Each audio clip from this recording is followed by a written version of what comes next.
తెలుగు ప్రజలు తెలుగు సినిమా రంగం గొప్ప నటుడిని కోల్పోయిందన్నారు ఎర్రబెల్లి దయాకర్ రావు.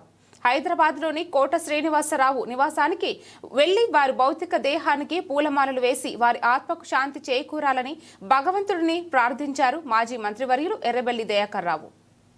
కోట శ్రీనివాసరావు విలక్షణ వెండితెర నటుడు అని వారితో తనకున్న ఆత్మీయ సన్నివేశాలను ఈ సందర్భంగా గుర్తు చేసుకున్నారు.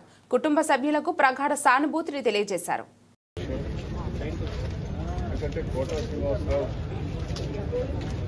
ఫిల్మ్ ఇండస్ట్రీనే ఒక పేరుగాంచిన వ్యక్తి. ఏ సినిమాలో కూడా కోట శ్రీనివాసరావును చూడాలి, కోట శ్రీనివాసరావు యాక్షన్ చూడాలి, ఆయనతోటి చూస్తే నవ్వులతోటి బయటకు వస్తారు. ఆయన ఒక పేరుగాంచిన వ్యక్తి.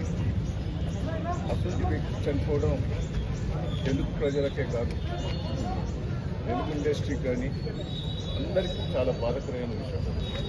చాలా సన్నిహితమైన వ్యక్తి. నాకు కూడా దాదాపు 40 ఏళ్ళ నుంచి పరిచయం. అప్పుడు తెలుగుదేశం బీజేపీ అలయన్స్లో కూడా కలిసి పనిచేశాం. చాలా నాకు సన్నిహితం. ఎక్కడికి పోయినా ఎక్కడ కలిసినా దయన్న దయన్న దయన్న అని ఉంటాడు. నేను కూడా ఆయనతోటి చాలా పరాశకం వాడేది. ఆయన సినిమాలు ఎట్లయితే జోక్ చేస్తాడో ఆయన చూస్తాం కూడా నేను అప్పుడు జోక్ చేసేది. చాలా చనిపోవడం అందరికీ బాధాకరమైన విషయమే. ఆయన కుటుంబం ధైర్యంగా ఉండాలి, ఆ భగవంతుడి కుటుంబం ఆదుకోవాలి, ఆయన ఆత్మశాంతి చూడాలని ఆ భగవంతుడు కోరుతున్నాను.